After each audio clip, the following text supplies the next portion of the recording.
Good evening, welcome to the latest live edition from Last Bell Boxing, joined as always by regular. I'm going to start calling you co-host now, Daz. How are you, pal? All right, mate, you? Yeah, very good. Proudly sponsored by LW Liftings and SC Travel. Do great stuff within the local community in the East Midlands. So swiftly moving on to, we've got a lot going on this week, Daz. We're going to start off by, I know it's a little bit late. It was last weekend, but we can spend a little bit of time reviewing Chantel Cameron against Katie Taylor 2 and the aftermath and everything that went off. We'll quickly go through the undercard because there was some interesting stuff to talk about. Let's start off, mate, with Sky Nicholson against Lucy Wildheart. Now this was a stoppage win for Sky Nicholson, round 9 out of 10. What's your opinion of Sky Nicholson? Because since that win, she's come out and said she wants to fight Amanda Serrano for the world title. I don't know, mate. I've always been a bit unconvinced by her. I think, her style could be perceived as awkward. Yeah. I just think that, mate, honestly, right, the fight at the weekend, I thought was an awful match. Anyway, it's like, hang on, you WBC interim world champion fighting a girl who doesn't deserve a shot at that. Yeah. Done nothing to warrant a shot at that. But then the stoppage was even more bizarre. It was like they were body sparring. Yeah, I felt that. She was hitting her gloves, and Wilder actually threw a shot back. I tell you what, mate, as well, it's no sort of preparation for Amanda Serrano, is it? Mate, let's be fair, right? Sky Nicholson, awkward. Listen, this is my judgment of her up to now. She's an awkward-looking fighter. She couldn't crack an egg. And she's probably got the exposure she's got because she's got a nice smile. Maybe that's a little bit unfair, but I hear what you're saying. Yeah, I'm like this, though, mate. I don't get how you can become WBC interim champion, mate, and then fight Lucy Wilder, and then start saying I'm gonna demolish Amanda Serrano. I mean, listen, it's a case of that for me. Show me something. Yeah, I gotta agree with you there. I've not seen anything from Sky Nicholson currently that makes me think she's got a chance against Serrano. I gotta be honest. Probably saying that she flashes a smile and that's why. Listen, she can obviously box a little bit, but I think she's her style's more negative than skillful. It just seems like I don't know, mate. I'm a bit confused by her, if I'm honest. Yeah, she's a very loose fighter, Daz. The problem is the reflexes to do it, though. No, for me, I think she's been lulled into a bit of a false sense of security with the type of talent and level of fighter she's been in with. Yeah. And she's going to get a bit of a rude awakening if she thinks that she's at Amanda Serrano's level. And this is no disrespect, because I think she comes across really well. I think she's really good. I think she's really good on punditry. Yeah. I think she's really good on commentary. Yeah, you see, I disagree with that. I disagree with that, mate. Because to be totally honest, I think commentating for Matchroom turns you into a terrible commentator because you become so biased. Yeah, well, yeah, I see what you're saying. Towards Matchroom fighters. I rated Barry Jones very, very highly as a commentator, but I just, mate, I struggle to find one that's any good because there's that bias towards Matchroom fighters. Like, you know what it is? You know what it is, don't you, Daz? Against them, also I'm gonna get sacked. That's exactly it. They're scared to lose that spot. It shouldn't be like that. Shouldn't be like that. No, do you know it shouldn't. It shouldn't be. No, you've got to listen. What happened to commentators being impartial? I know. You know. So for anyone listening in the sidebar, thanks for joining this show, by the way. We are going to come on to Michael Conlan against Jordan Gill. We are going to talk about the Channel 5 show that's happening tomorrow night. But we're just going over, as you can see from the caption, Taylor Serrano from last weekend. Okay, let's move away from Sky Nicholson now onto what I believe is going to become an outstanding fighter, and that's Paddy Donovan. He absolutely demolished Danny Ball in 4 rounds. Danny Ball looked outstanding last time out against Richardson, and Paddy Donovan kind of gave him a bit of a boxing lesson in a way. What was your reaction to that fight, Daz? I was very impressed with Paddy Donovan, mate. Yeah. Very. I have been for a couple of fights, mate, to be fair. And to be honest, he seems like a really nice fella as well. Yeah. You know, Paddy seems like a really nice lad. You know, agreed. Very respectful, very, humble, just very, very nice kid. But yeah, in the ring, mate, I'm very impressed with him. Very, very, very composed, and just very almost methodical about where he went about it. Just very impressed with him, to be totally honest. That's an interesting comment in the sidebar. I'm not sure if I'm pronouncing this right, so apologies if I don't. But Adiri Pennant. Any relation to Jermaine? Well, I'm not sure. I'm sure he'll give us an answer on that one. But he's mate, I'll tell you what, right? That is probably one of the best comments I have ever seen since I've been on this. Yeah, I agree. So I'll read it out. So yeah. Queensbury, Matchroom, Boxer, Wasserman should all join forces, join up, team up, merge, partnership, and work together. 1,000,000%. This is probably the way boxing needs to go if it's going to become a force in the world of sport again. Adari Pennant, mate, that is the best, most sensible thing I've ever heard. We're starting very slowly. We're starting to see different promotions working together a little bit. I mean, you might only get it on the very top end fights. Like obviously you got the Matchroom in Queensbury on that dual promotion for Joshua, the Joshua and Wilder show that's on the 23rd of December. But that's the starting point. To even get Eddie Earn and Frank Warren on the same show, sat almost next to each other on the same card, is a massive step forward, in my opinion. It's sad that it takes Saudi money to make that happen. Well, yeah, I was just about to say that Saudi money's done it, but let's hope that if the show goes off without a hitch and it's all positive news for everybody, that they might think about doing more stuff where they cross promote and maybe do a Queensbury versus Matchroom full card. I mean, that'd be brilliant. Yeah. Do you know the thing is, mate? What sometimes goes through my mind is that these promoters, as much as they want, the fighters, I do believe they want to test themselves. They want to know who's the best. Yeah. And sometimes, I think that some of these promoters don't want that because just in case their man loses or their woman loses. Definitely. That's definitely been the case, mate. That's definitely been the case. And I'm hoping don't have the best fighter.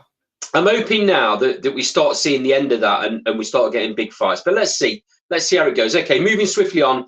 Gary Cully back out after his shocking KO last time out, which no one saw coming, was in against Reece Mould for Reece Mould's WBC international title. I don't really know what to say about this fight because it was a very close fight, and I think it was a case of what style you like the best. But I thought Reece Mould scraped it, if I'm honest. Daz, what was your feeling on it? I had Reese winning by 2 or 3, mate. If I'm honest, I think it's one of them. It's one of them where, you know, do you like the aggressive approach that Reese Moll was putting into the fight, or do you like the long jab and hook style kind of trying to counter Reese Moll that Gary Cully was bringing to the table? Gary Cully's got lots of skill, don't get me wrong, but Reese Moll was putting him under pressure, and he didn't really have a lot of answers. I don't think Gary Cully did enough, if I'm honest. No, it's one of them, wasn't it? Yeah, I mean, some people might say they don't think Reese did enough, but for me, Reese, you know, Reese won that by a couple, 2 or 3. I thought he was a little bit lucky. Okay, so again, for people, if there's new people in the sidebar, I can't see whether you've been here from the start or not, but just to let you know, we will be talking about the Michael Conlan Jordan Gill show, and we will be talking about Channel 5 card for tomorrow night in very shortly. But we're just now about to talk about Katie Taylor, Amanda Serrano 2, and how we thought the fight went. So first and foremost, Daz, I think we both thought that Chantal Cameron was going to have way too much for Katie Taylor, and Katie's best days were past her. Yeah, mate. I think that were pretty much everybody in the boxing. Well, apart from probably Katie Taylor, a trainer, a mum, you know, and her friends, probably thought the same. I just didn't. Do you know what, mate? I think Katie was a lot better. Yeah. Than the last fight. I think Chantal was a little bit worse than the last fight. You know, she sort of looked for single shots a bit too much. I don't know, it just didn't seem there as much. Listen, that's by no means taking anything away from Katie. I'm not saying Chantal was terrible. I'm just saying she probably was a little bit half a step behind, a little, you know, thought processes as well. I think Katie was a little bit fortunate in some respects with the knockdown that never was in the first round. I mean, I've seen some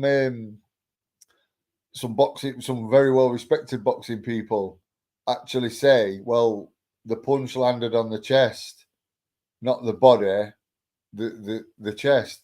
I mean, so if I hit you in chest then and you go over from that punch, is that not a knockdown? Does that not get so would that not count as a scoring shot then?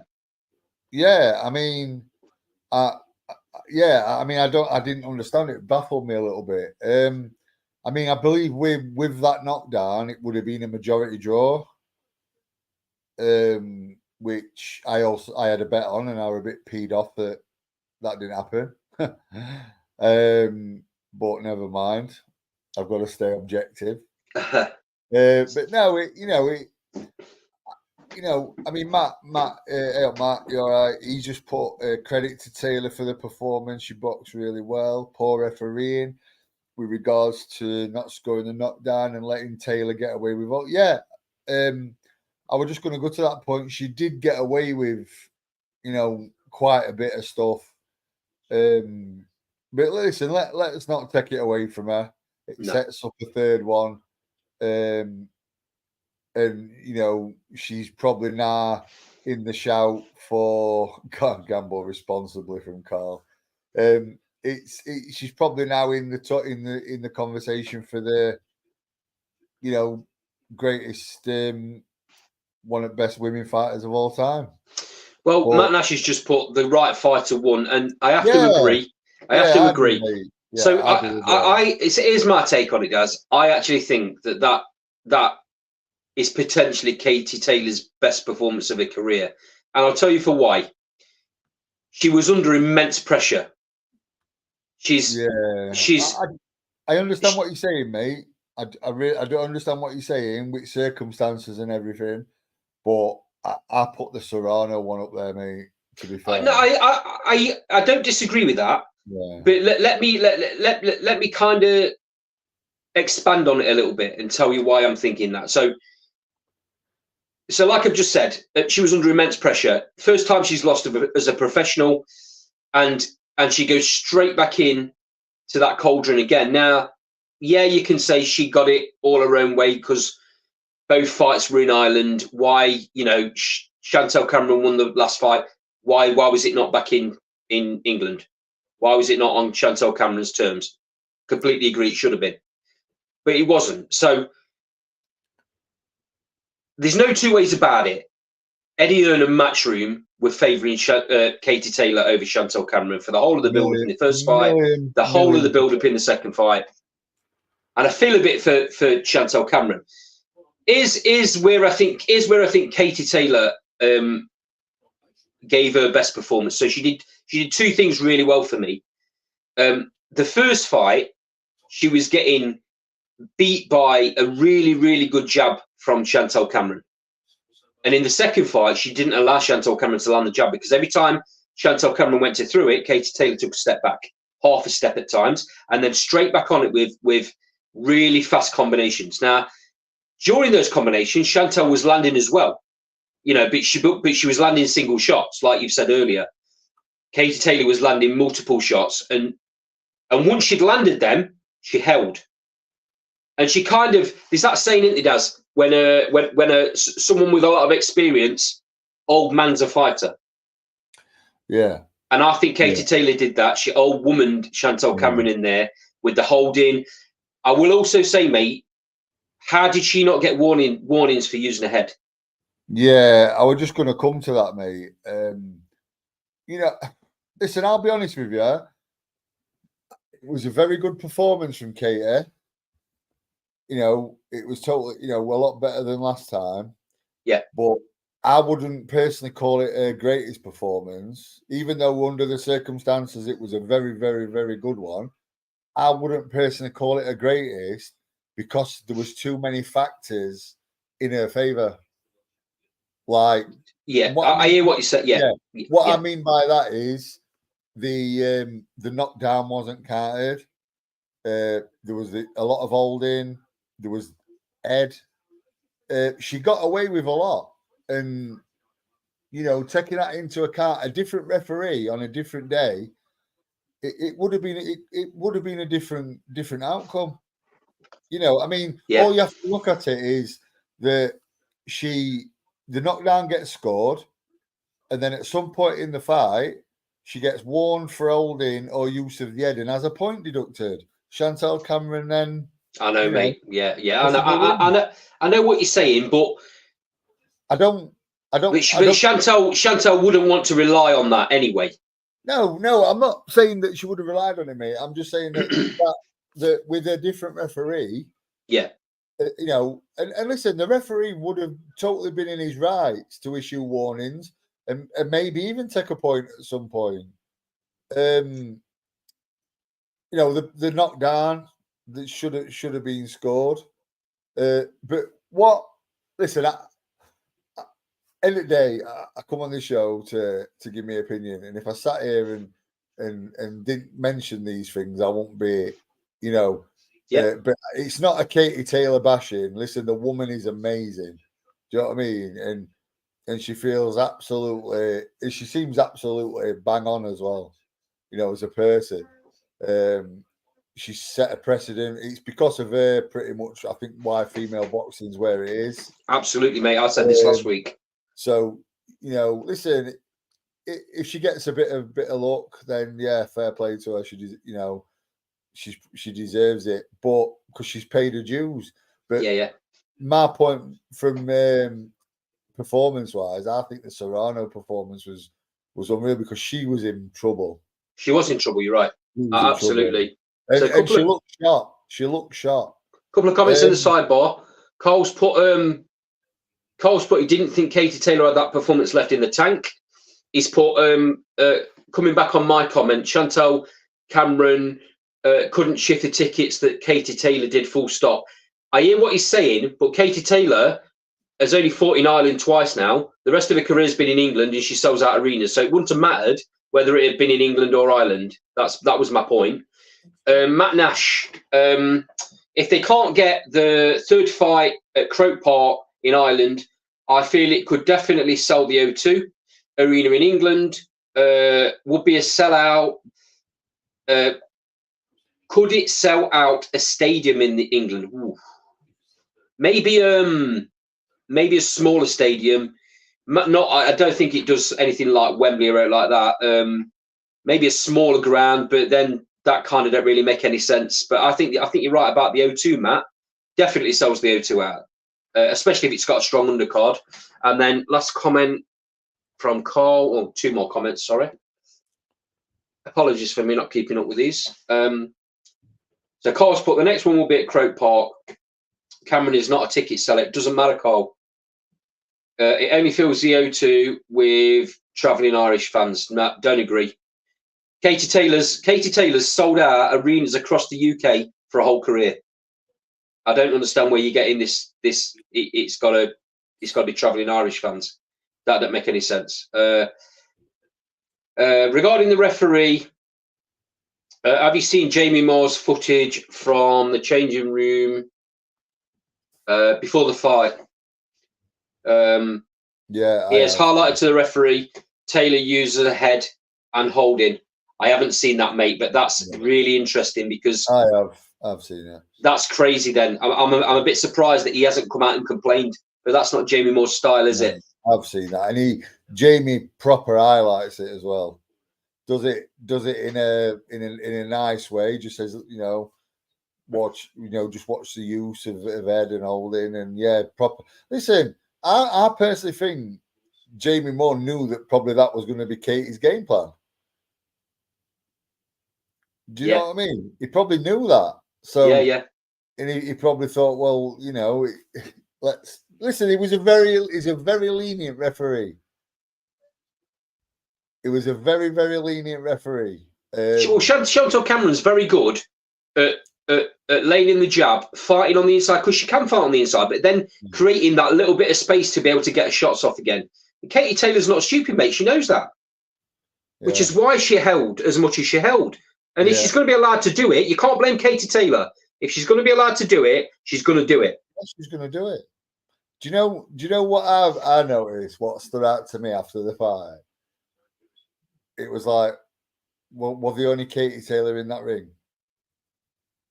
It was like, right, that's it, Chantal. Chantal who? Yeah. Get your sent off. The level of disrespect to Chantal Cameron over these two fights with Katie Taylor is, mate, honestly, I do just baffle. I believe Jamie Moore's brought this up at some point as well. Yeah. After the first fight. Chantal said it herself in interviews, mate. She knows that Katie Taylor was the favourite with Matchroom and with Eddie Hearn. And it is disrespectful because at the end of the day, they were both undisputed champions and they were fighting for Chantal's undisputed titles, not Katie Taylor's. I mean, Chantal wanted to go down to lightweight and fight for Katie Taylor's undisputed belts, but that just, they weren't allowing that to happen.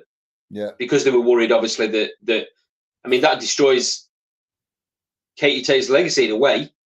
But now look at what she's achieved, So absolute props to Katie Taylor for what she's achieved, mate. She pulled that performance from out of nowhere in a way. I don't think anybody saw that coming from the first fight.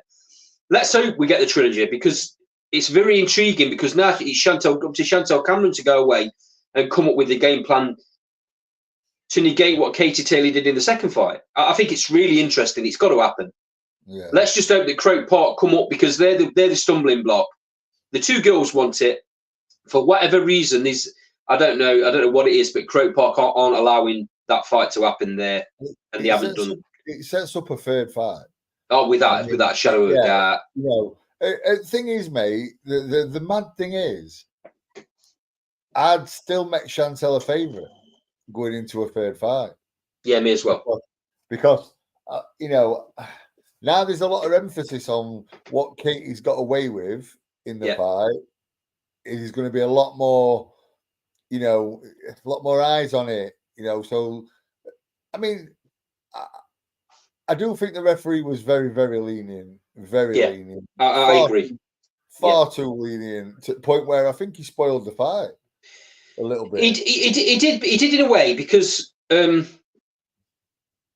Katie Taylor would have had to have fought a slightly different fight had he pulled her up for the holding, had he pulled her up for the use of going in with the head when she was throwing the combinations. Yeah. And that didn't happen. So, yeah, it would have changed the fight without a shadow of doubt, mate. But I'm taking nothing away from what Katie Taylor's achieved. It's just outstanding. So No, let's hope, fingers crossed, we get the trilogy. Let's just see, mate. Let's see what happens. Right, moving swiftly on, because we've got lots to cover. Okay. I quickly want to talk about this, mate. You know Lauren Parker really well. I've met Lauren Parker a few times. Really, really nice girl. So I wanted to highlight the fact that she's fighting at York Hall this weekend for the European super flyweight title against Giuseppina Stefano. Now, I mean, you know what it's like at this level, Gaz, and how difficult it is for fighters like Lauren Parker that works full time, by the way. She's actually covering the majority of the cost of this fight herself. And we're talking about thousands and thousands she's had to fork out just to get this shot. So just for anyone that's watching in the sidebar that don't actually know the way Small Law works, if you haven't got a big promoter like a Matchroom or a Queensborough or a boxer behind you, either yourself or the promoter or your manager has to find the money for you to get a shot like this at one of these titles. Lauren's doing it pretty much by herself. It's crazy, really, that it has to be like that. But that's how much she backs what she's doing. So I don't know how much of this you can talk about, Daz, but I know that it's exciting. I know you've mentioned it that Lauren helped Nick prepare for a Commonwealth title fight earlier on in the year against Emma Dolan with some sparring, and I believe Nick's returned the favour in the build-up to this fight. Yeah, she just sparred with Lauren for her last spar. Obviously you would have had a chance to speak to her. How's Lauren looking? How's she feeling? You know, what's the build-up kind of been like? She's ready, mate. She's been sparring Nina Hughes, Maisie Rose Courtney, sparred Nick. Yeah, mate. Listen, I rate Lauren. Lauren's a tank. Do you know what I mean? And she, you know, apart from being a really, really nice girl, she can fight. Do you know what I mean? So Carl's come up with a really interesting comment. He says this has got no exposure. Why? I've no idea. It's not got the exposure, Carl, because it's not on a big platform, as you're well aware. And my thing is with it is I think you've got a group of female fighters. Excuse my screen. I think you've got a group of female. It's on my knee. It went a bit. I think you've got a group of female fighters like Lauren, Emma Dolan. I know Chloe Watson's we on Channel 5. We'll talk about that shortly. Yeah, you know, you've got a group of fighters like Lauren Parker, Emma Dolan, Chloe Watson, Nick. I'll put Nicola Upwell in there as well, obviously. You know, I think, you know, there's a good girl from Wakefield, Polish girl who's been sparring with Ebony Bridges, Jasmina Zapochna. She's a decent girl as well. But I think that you've got some of these fighters that I mentioned previous that are doing it the hard way. Yeah. And then you've got such as Maisie Rose Courtney and Shannon Ryan, who, listen, I do rate, you know, listen, they're both good fighters, but I think in that little pot that I've just mentioned, you could pick one out of that and say, well, they're better than them. You know, it's all been very easy. You know, it's all been, handed. They're getting the push. They're getting the recognition. And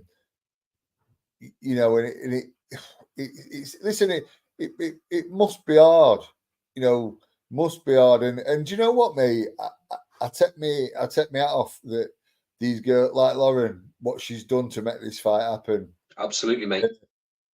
I take me hat off to Emma Dolan as well. She chose Nick as a voluntary defence. Yep. And I think knowing that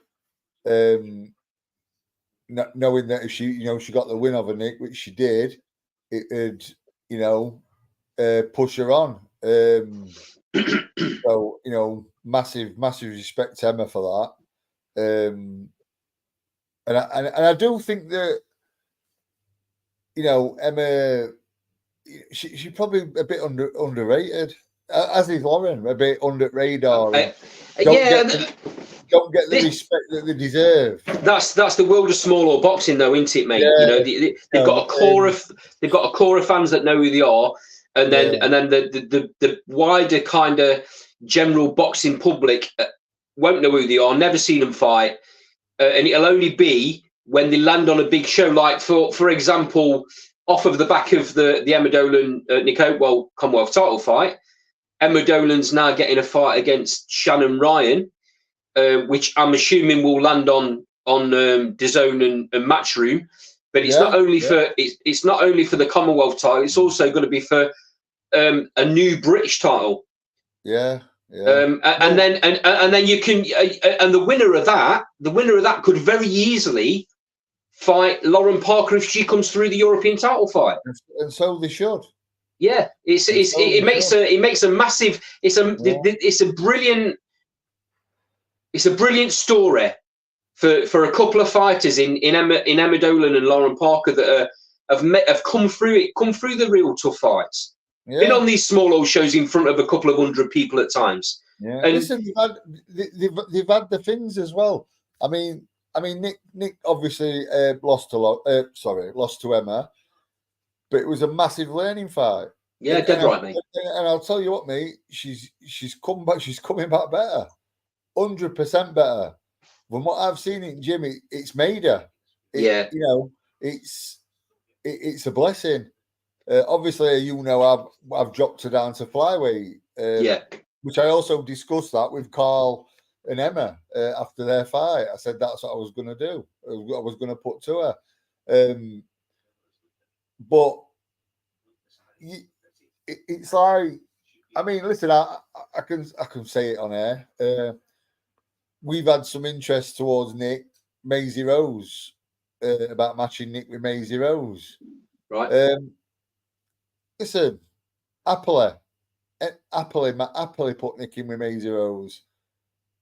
I don't think she's same level, if I'm honest. Yeah, she lost to Emma, but Emma's a very good fighter. Very, very good fighter. Cause anyone problems. Yeah. Super fighter. Interesting that there's a bit of backstory there for people that don't know. Nick beat Maisie Rose in the amateurs. Yeah. So yeah, there's a bit of a needle maybe. Who knows? Let's see how that pans out. Let's see. Well, my point is, mate, I'm not. The reason why I brought it up is I'm not sending Nick down there for a 6 to 8 rounder. Fodder. Yeah, for a 6 to 8 rounder for nothing. No. That deserves some sort of title. It needs something on the line, don't it? Yeah, listen, I agree, mate. Why don't Eddie put his influence to that? Put a British title on it. Yeah, you never know, mate. You never know. Let's see how it pans out. The thing is, Lauren, going back to obviously Lauren, she's strong, she's fast, she's fit, she punches hard. To me, I think from what I've seen of the Italian girl, she comes forward. She's a bit of a come forward fighter. I've not really seen much of her, but I think she comes forward. And that'll suit Lauren. Yeah, she comes forward, and it's like, listen, I think any super flyweight in the world, if they walk onto Lauren Parker's shot, it's going to hurt, and they're going to be in trouble. So, well, I mean, I don't mind saying I've seen it firsthand. I've seen the spar with Nick and Lauren, and they were not holding back. no, I think Seriously, he's better than. I tell you what, mate. I'll go as far as to say that spar, that 10 round spar, was better than lots of fights I've seen. Lots and lots of I think fights. they owe each other money, mate. I think that's what it is. Yeah, that's right. That's right. Okay, I just wanted to highlight that, mate, because it's like Carl said, it's completely going under the radar and deserved. It deserved a bit of a call out. Right, moving swiftly. Yeah, it does. Say again. It does, mate. Definitely. Absolutely. Moving swiftly on, then, mate. So, big card this weekend. Michael Conlan versus Jordan Gill over in Ireland. They call him. I mean, this is Michael Conlan. I believe he's got a new coach in Pedro Diaz. This is his first fight under Pedro Diaz. He's also moving up to super featherweight, which is a surprise. I think that actually goes in Jordan Gill's favour. We'll talk about that anyway. But there's a couple of fights on this card that are really interesting, Daz, and I want to go a little bit in the undercard first. So, Kevin Ayarko against Troy Williamson. What a brilliant fight this is.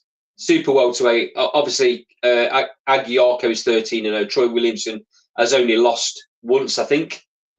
And that was recently. Lost to Josh Kelly, didn't it? Josh Kelly recently. This is a fantastic fight, mate. We're going to see what Ayarko's made of in this fight. It's definitely his toughest fight to date. He won't have come in against anyone with Troy Williamson's ability, but Ayarko can punch, right? Yeah, powerful kid, mate. Break down how you think that fight goes. Troy Williamson on his night is an handful, mate. I agree. He's the Troy Williamson who beat Cheeseman.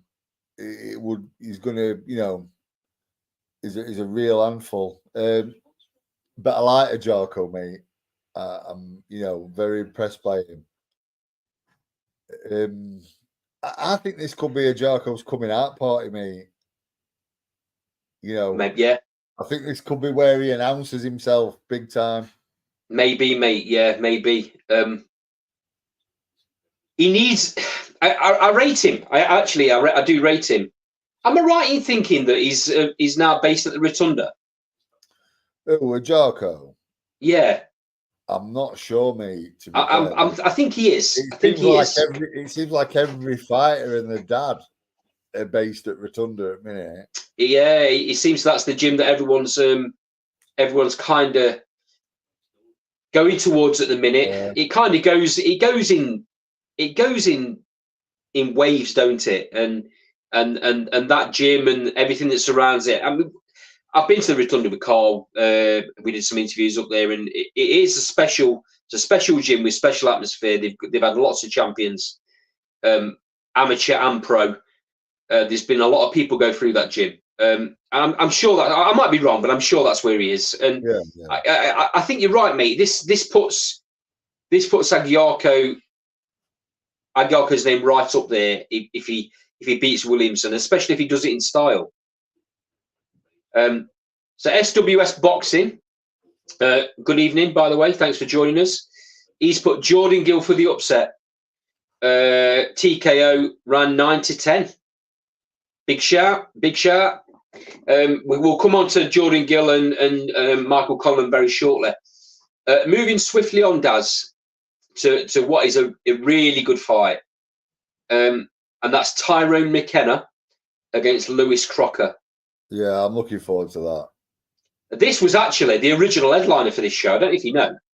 No, I didn't, mate, to be fair. Yeah, Michael Conlan mentioned it in the press conference. He wasn't actually on this bill originally. Could be fight of the night, this. It very easily could be fight of the night. It's an absolutely outstanding fight. Tyrone McKenna's been in with some quality, mate. He's got some real experience. Probably floated a bit under the radar, to be honest. Yeah. And this could very easily be. It's on a massive show now. There's going to be lots of eyes on the prize, and I think he might steal the show. Could very easily steal the show here. Yeah, very good quality fighter. Very good. Yeah, definitely. I think you might see a stoppage for McKenna in this fight. Could well do, mate. But I've got a sneaky feeling that Jordan Gill's going to produce something very special as well. Well, so let's move on to that right now then. So Michael Conlan against Jordan Gill. As I've just mentioned, Michael Conlan now has a new coach in Pedro Diaz from the States. Spends all of his time over there. The interesting thing for me is the fact that this fight is being made at super featherweight.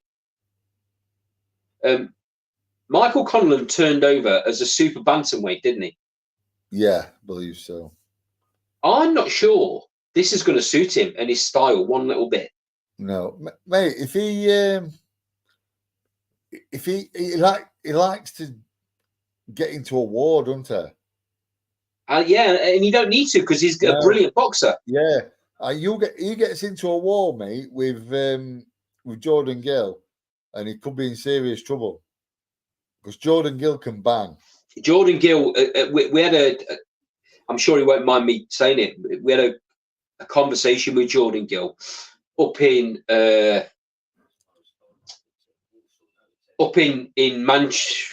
Manchester. No, sorry, Sheffield, Manchester.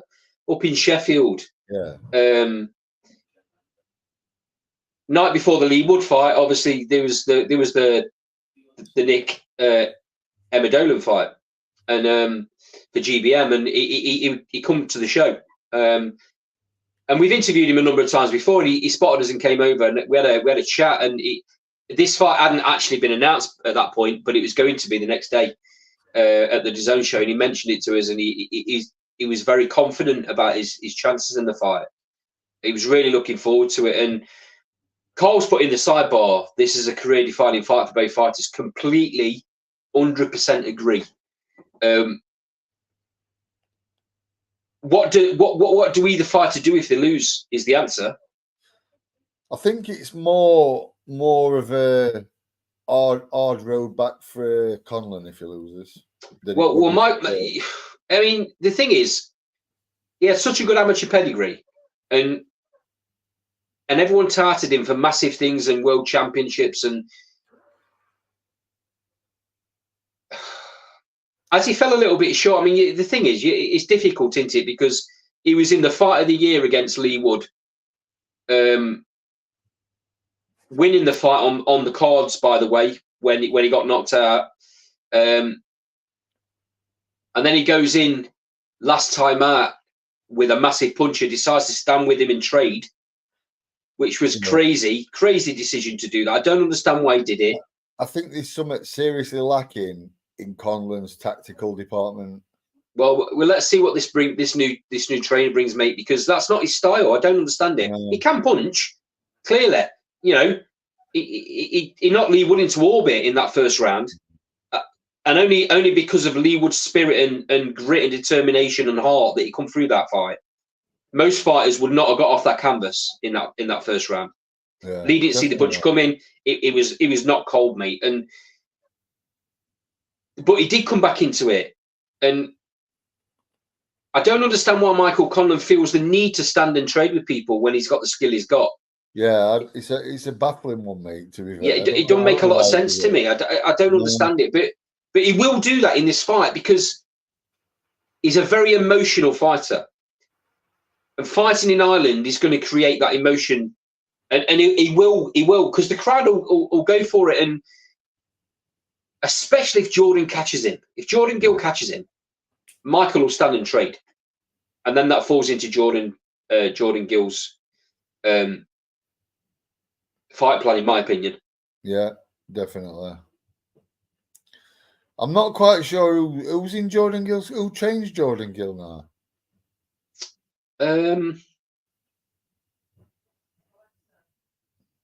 Question. Not sure. No, I'm not sure, mate. No, I'm not. I'm a bit. Actually, I thought Dave Caldwell trained him. Yeah. Sorry. Yeah, no, it is. It is Dave Caldwell. Well, Dave's in America. Well. Oh. Dave's in America with Ebony Bridges. Okay, that's strange. Are you sure he's not back for the fight? No, I think he's in America. He put something on his Instagram this morning. In that case, mate, I really don't know. I've not heard anything from at any point on socials that Gill's left Dave Colwell. No. That's interesting. That's interesting. That could make a big difference in the fight as well. Yeah, Jordan's been with him for a long time. Definitely. Listen, he might be flying to Dublin. I don't know, because I know Ebony don't fight till 9th, so he might very well be flying to Ireland. So, Cole's put in the sidebar. Conlan ties in the championship rounds. I would drag him late. Now, there's two ways to look at this, Daz. Either the extra weight is going to make him tire more and it won't suit his boxing style, or he's purposely fighting this fight at super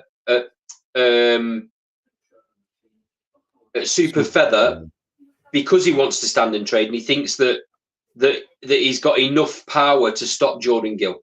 Jordan Gill's a big punching super featherweight. That's I know he is. Ploy, mate. I agree. I completely agree. And so Jordan Gill was killing himself to get down to featherweight, and he should have moved up from featherweight a couple of years ago. Yeah. But he was killing himself to do it. You can see, mate, in his face, he's much fuller. He's not drawn out. He's not gaunt. He said he's had a really comfortable time making the weight, which an happy fighter is a dangerous fighter, right? Yeah, just picking that up, Cole said Jordan Gill has split from Cole. Do you know who he's with, Cole? I didn't know he'd split from him, to be honest. No, I didn't know that either. It's very surprising. I think that's very surprising. So prediction time, Daz.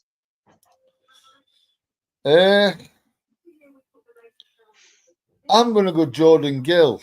I'm going to go Jordan Gill by stoppage inside 5. Inside 5. Wow. Yeah. I've just got a feeling, mate, that Conlan is just going to probably have the attitude that he's going to. I don't know, the extra weight's going to help him, but I just think at the end of the day, you were a featherweight, you're a super bantam, you're going in now with a big punching, big super featherweight. I agree. So I just think that, you could. Yeah, I just think it's a big thing, mate, when you're moving up in them weights. The punches are, the more hurtful. And I think he'll feel. Listen, I think he'll feel them more. Listen, I'm not going to say he's chinny because, he got stopped off 2 really big punches. But Jordan Gill's in that bracket punch wise. So, and he's quite a skillful kid and classy as well when he wants to. Yeah, he is. He is. So. If it comes right on the night for Jordan, it's a long night for Conlan. So I didn't mean to put that on screen. I don't know how to get that off now.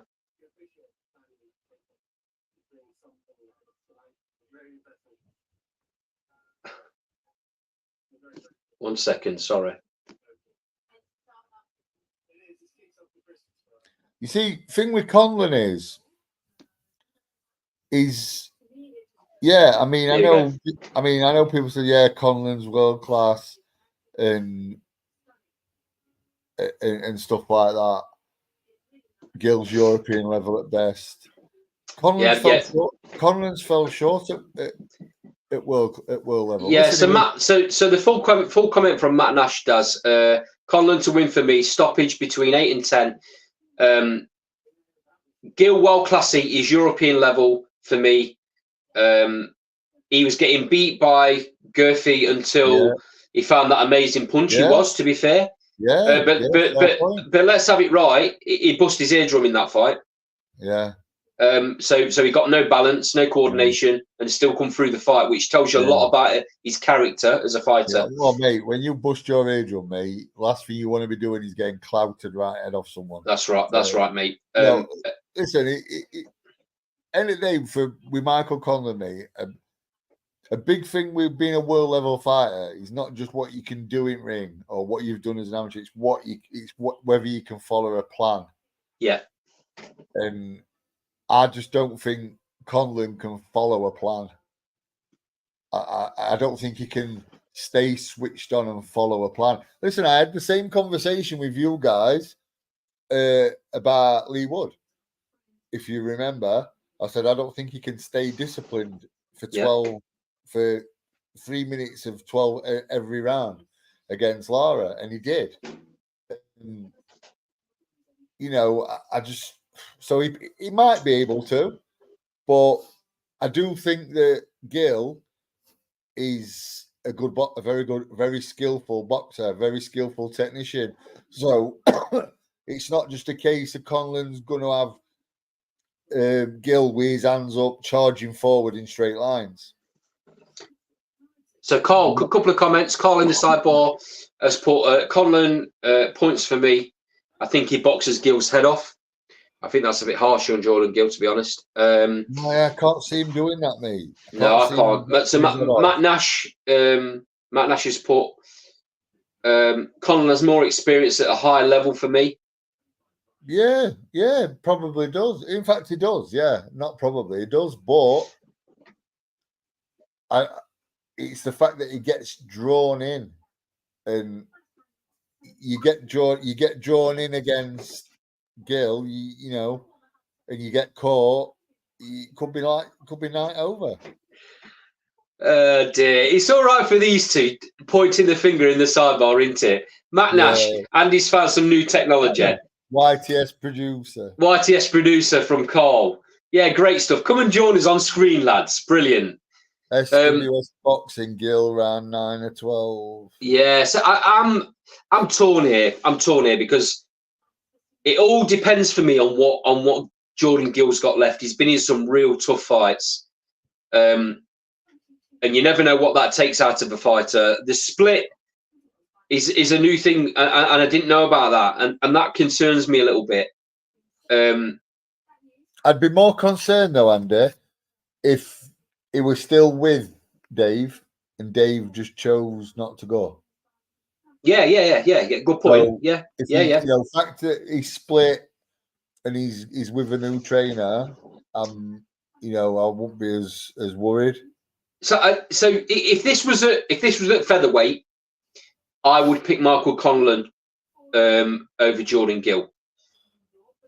The fact that it's at the higher weight, I think, falls straight into Jordan Gill's hand because he's going to be massive. I think the way the fight goes is Michael Conlan will box his ears off for the first few rounds. Jordan might find it difficult to get inside.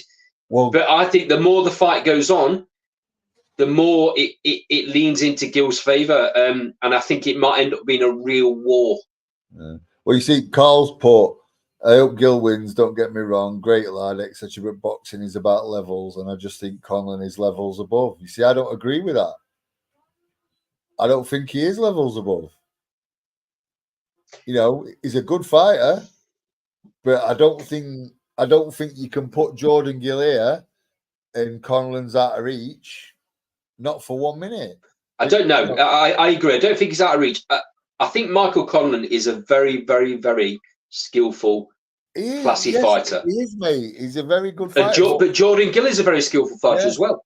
But to be honest, if we're going to judge it on what's gone previous, Michael Conlan's fell short at world level. So does that mean Michael Conlan's fringe world level, European level? You know, he's a very good fighter. Yeah. He's a very skillful boxer. But my prediction of him thinking is that he's going up to super featherweight, He's going in with a skillful, big punching super featherweight, natural super featherweight, and he can't seem to stick to a game plan. Yeah, he's definitely the smaller fighter. He's definitely giving away a lot in that regard. And his style, his slick boxing style, doesn't suit putting all this extra weight on, in my opinion. How much that pays down the road in the latter rounds, if it goes that far, we'll see, mate. We it's an interesting fight. Oh, without a shadow, mate. Without a shadow of a doubt, it's a great fight with lots and lots of different narratives. The fact they've both got new trainers, the fact that they're both fighting at super feather now. I'm so torn. I said that Michael Conlan would be a world champion, and I think if he stayed at featherweight, he would have been. I'm not sure he can at super featherweight. I don't think he punches hard enough. He's in with some big boys. Jordan Gill really punches when and they're both very good fighters. Carl's put Andy's got splinters again. Okay, okay. I'm gonna go. Mm-hmm. I'm gonna go.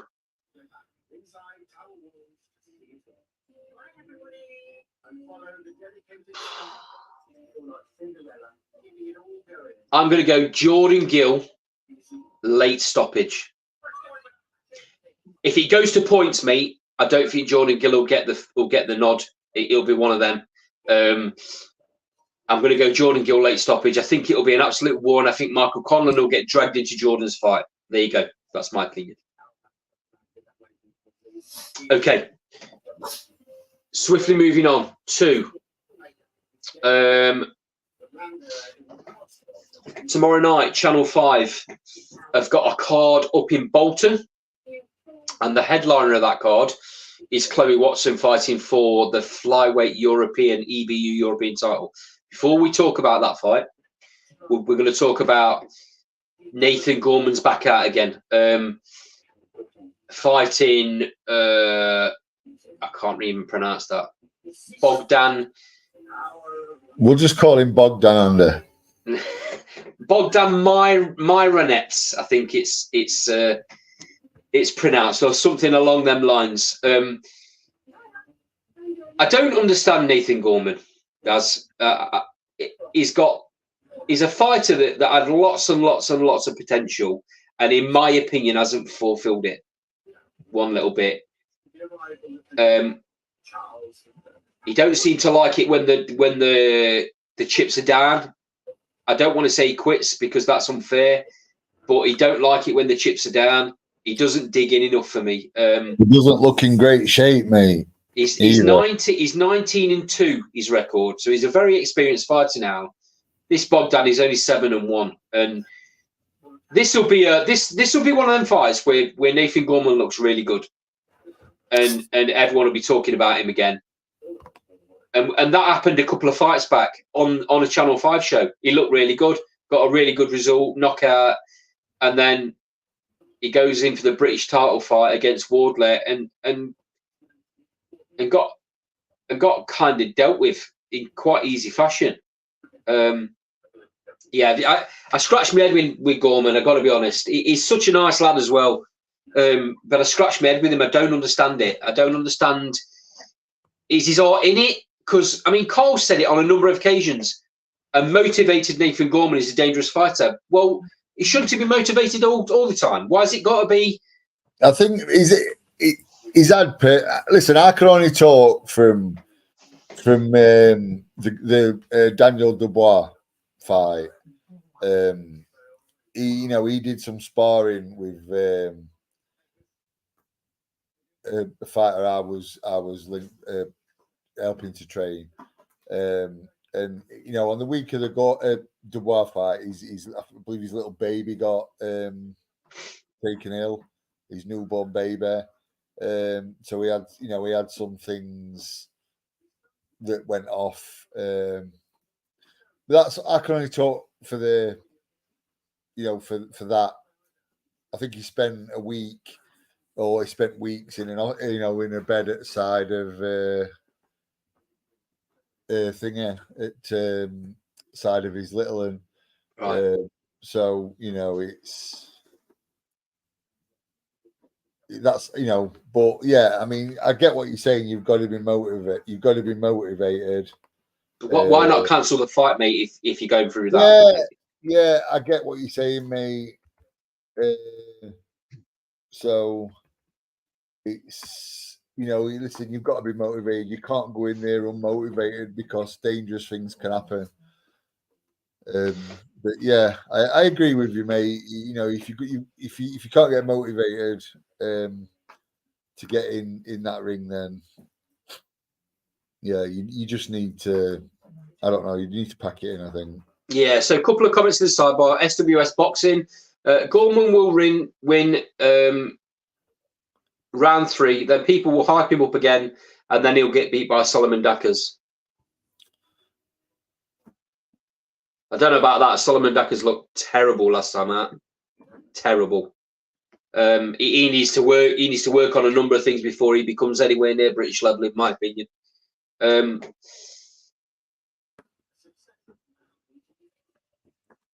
So Carl's put. We'll move on to it now. Carl's put Chloe Watson, in his opinion, is the best domestic of the flyweights in I'm guessing in Britain. I'm sure you'll have an opinion on that, Daz. I've already said. Oh, have you? Right, okay. That's a conversation over a few pints, I'm sure. No, not really. Can have it now. So Chloe Watson, obviously, she's currently 6-0. Trained by Ricky Hatton. She's got this shot at the EBU European flyweight title against Justine Lellemond. Sorry. Her record is 19-2-1. This is a well-deserved shot for me. I think Chloe Watson's looked really good, and as you spoke about earlier on, Daz, she's another one of those fighters that's, because she's not on the massive platform. I know Channel 5's a platform, but it's not a Sky, or it's not a DAZN, or it's not a BT, because she's not on this massive platform. Even though she's got a named trainer, and you know how those things often go, she seems to have fallen under the radar with a lot of people. It wouldn't surprise me if after this fight, when she comes out victorious, that she gets a call from Eddie Hearn about making a fight with his flyweight, and they'll also make it for a British title, because that seems to be what's happening at the minute. But there's a certain young lady fighting out the Riley's gym in Sheffield that might have a little bit of something to say about this flyweight division. She's gonna have a lot to say about it. My personal opinion is, and I've never said this on screen, Daz, and I don't know how you're going to take it, but she shouldn't have been fighting at Superfly. That's my honest, humble opinion. Yeah, I know I've said it to you. I've said it to you off screen. But she's so much stronger. She's a big flyweight, Nick. Yeah, and I said the same. I've been, mate. Listen, you know, I would, after the Ivanka even over fight. I said the same thing. So the thing is now, that's what's been agreed. Nick's happy with it. She's now going to be campaigning at flyweight. She's a different animal, mate. I agree. I agree, mate. I totally agree. And the thing is, she was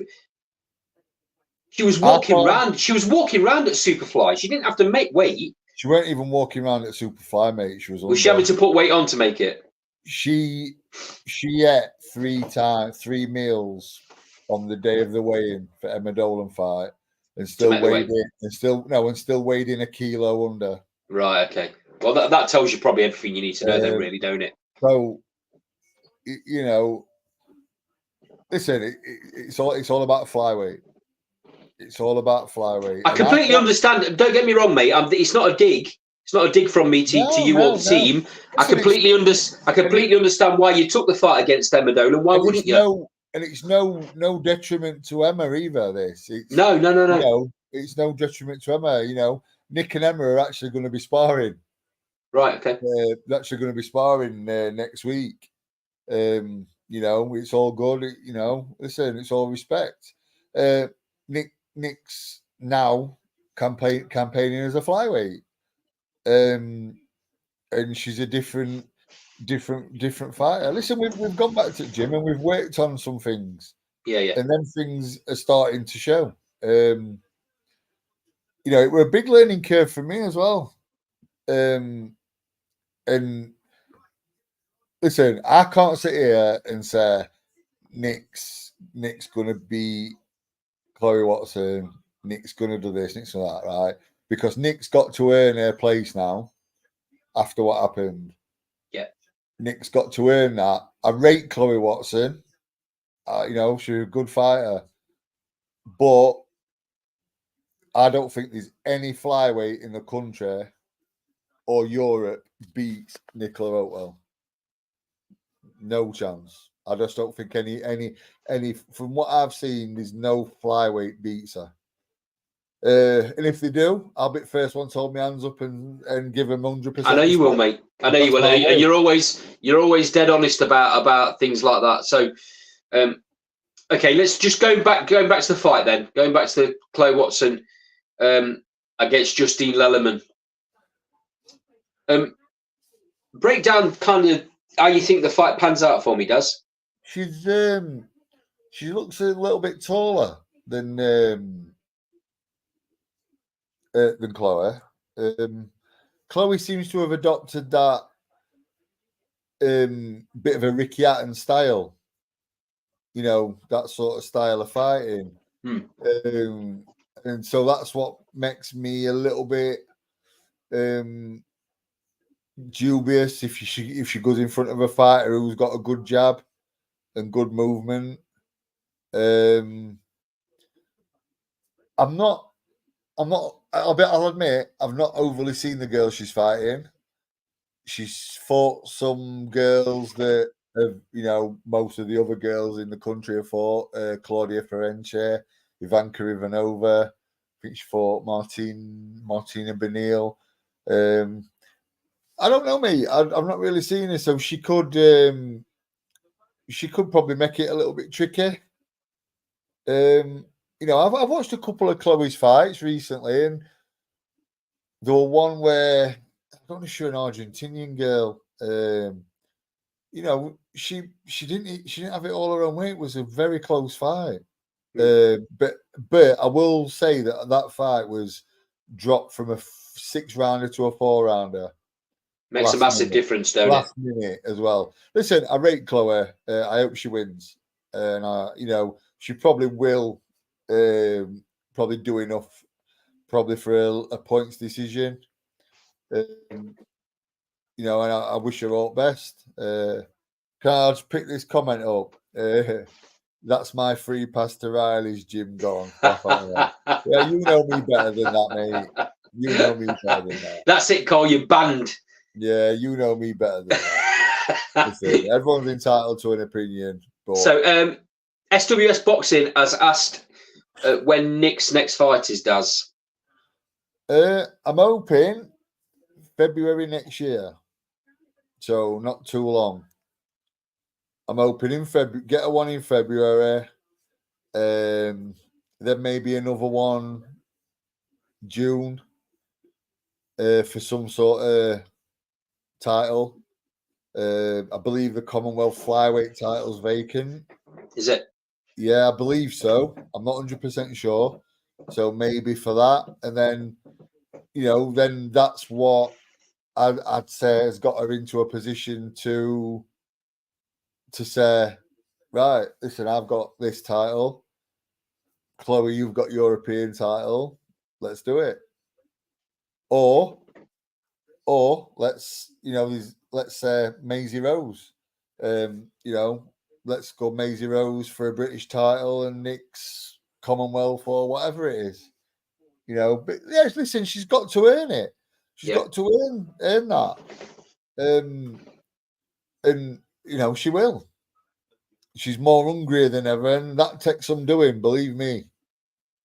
She you know, she knows she's got to get a name back.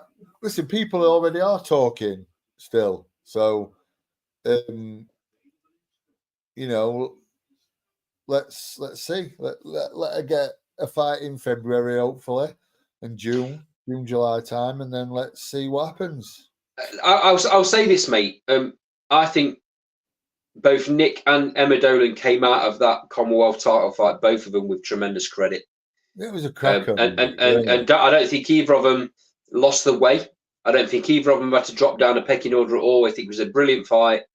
Good luck to Emma going forward in the next fight. You know, she's got a huge fight coming up, and she's, you know, even though she's the Commonwealth champion, she's going into to Shannon Ryan's backyard. She's going to end up being kind of the away fighter in a way, and that going on to them big shows makes a big difference. But Emma's a proper tough fighter, and I mean, you saw in that build up to the fight with Nick, she adopted that kind of away fighter mentality, didn't she? Yeah. Do you know what I think it was with her? And listen, if she watches this at some point, she might, when I see her next week, she might correct me if I'm wrong. But and I sort of agree with it. I think she maybe came across as a little bit spiky. For the simple fact, I don't think she got the recognition she deserved. Yeah, you're right there. She didn't. Yeah. You know, it sort of felt like Nick was the champion. You know, and Emma deserves the credit 1,000,000%. 100%, mate. 100%. You know, very good fighter and a class human being, to be fair, as well. Yeah. So yeah, and obviously, you know, we all know what Cole Greaves is all about. Yeah, brilliant trainer, very respectful in all aspects. Yeah, and you know, I mean, her and Emma are going to be sparring. Nick and Emma are going to be sparring. Yeah, that's great to see that off the back of that, you know, this has come about, and yeah, it's really good to see that. And hopefully you get a bit more of that down the line, because you both girls will learn from it. Yeah. Okay. Just before we bring the show to an end, Daz, I just want to move on to a fight that's happening across the pond over the weekend, and that's Ryan Garcia's back out. He's got a 12-rounder against Oscar Gerardo.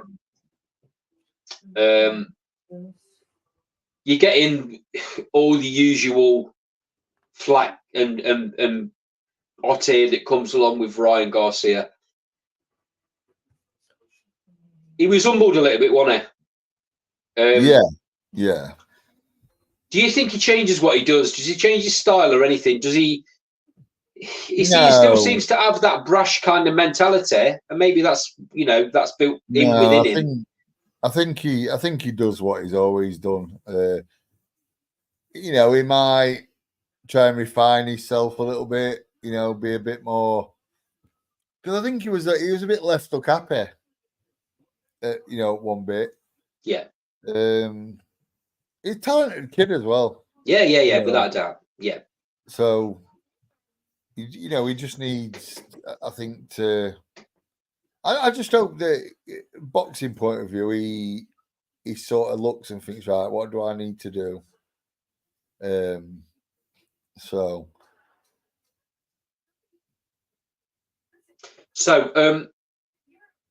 Cole's put Ryan Garcia's career is going nowhere.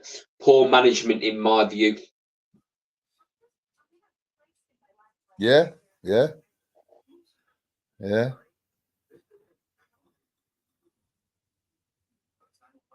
Comment from SWS Boxing. Daz, is the goal for Perry, and we're talking about Perry Howe, is the goal for Perry to to fight for a Central Area title next year? Question mark. Mate, I have no idea what Perry's goals are. Perry's a proper top lad that will fight anybody. He'd fight King Kong if he was offered the right money. The man absolutely puddles me head. He's absolutely brilliant, Perry. He's brilliant. I love him. He's gold. There's a couple. I don't know if you've seen him SWS boxing, but there's a couple of interviews on our channel with Perry. He's interviewed him. Is SWS the young lad? Is it? I think so. Yeah, he's interviewed him. Yeah. Perry's absolute gold. But check out. There's a couple of interviews, and he's not scared to say. He obviously had to hold back a little bit on some of the comments he made because, he might have got a massive fine if he didn't. But he's not scared. He's not scared to go in with anybody. He'll take on any fighter. Perry. One thing I will say, SWS, is he wants to fight Roman Fury. He's serious about that as well. Yeah, mate. Yeah, why not as well? Wants to fight Roman Fury. Says, listen, Perry's words.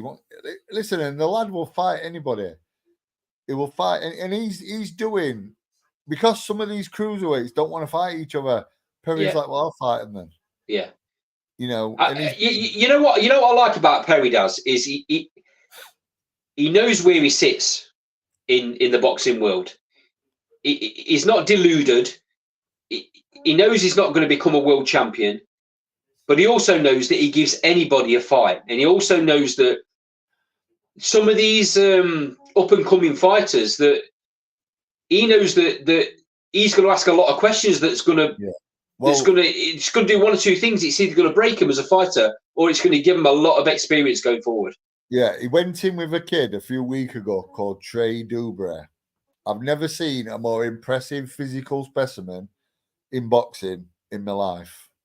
How that man made 14 stone 6, I will never know. I want to know who his nutritionist is, because he's some sort of wizard. Right. So he boxed Perry. He obviously expected to blast Perry out. He were throwing too many single shots for my liking. Well, no, it were for my liking, but obviously if I was training him, it'd be he didn't put them together enough. He had fast hands, everything. Now, Perry frustrated him, fiddled him about, frustrated him, everything. He dropped, but Perry took a knee at last round because he was under fire. And I'll tell you now, if this kid, Trey Dubre, goes away and learns from what Perry did to him, and settles down and uses the jab more, everything off the jab, varies it, that kid will be a British champion. Wow. So Perry's doing his bit. Yeah. And he knows that. He knows that. That's what I like about him, mate. He's loving. He's got absolute love for boxing, and he'll he loves going in the gym. He loves away days. He loves fighting in other people's backyards. He loves the fact that the crowd are against him. He's just a brilliant guy, Perry. You know what, Andy? Every fight where crowd's been against him, afterwards when he's walking out ring, they all come up and embrace him. Because he brings a fight, mate. Trey Dubre's mum, mate, pulled him over and gave him a hug. Really? Yeah. Do you know what I mean? He endears himself to everyone. He does, mate. He does, mate, because he's a genuine fighter. Yeah. Listen, I mean, for what's next, I know he's already fought for the Central Area title. What's next with him? I know he's mentioned he wants, Roman Fury. Roman's a cruiser. Roman seems to be serious about professional boxing. And as for what's next, that's obviously that's up to Rob and Gary. I'm just a spit bucket man with Perry. I just clean his gum shield, mate. But I'm sure that if anything comes up that interests him, he'll take it. I've no doubt about that. I think that's a brilliant way to end the show, Daz. Thanks to everyone in the sidebar. There's been some great comments. Lots of people watching the show tonight, which is fantastic. We do this every week, as you know. We do it at 7 o'clock every week, every Thursday. Let's get more people on the show. Let's get more people on the screen. SWS Boxing. Come and join us live next time. Come and join us on screen. We don't bite. You know, it's all about opinions. We have a bit of banter, a bit of a laugh. I hope you've enjoyed the show. We're proudly sponsored by LW Liftings, SC Travel. Like I said, we do this every Thursday, 7 o'clock. Thanks for joining us, and we'll see you next week.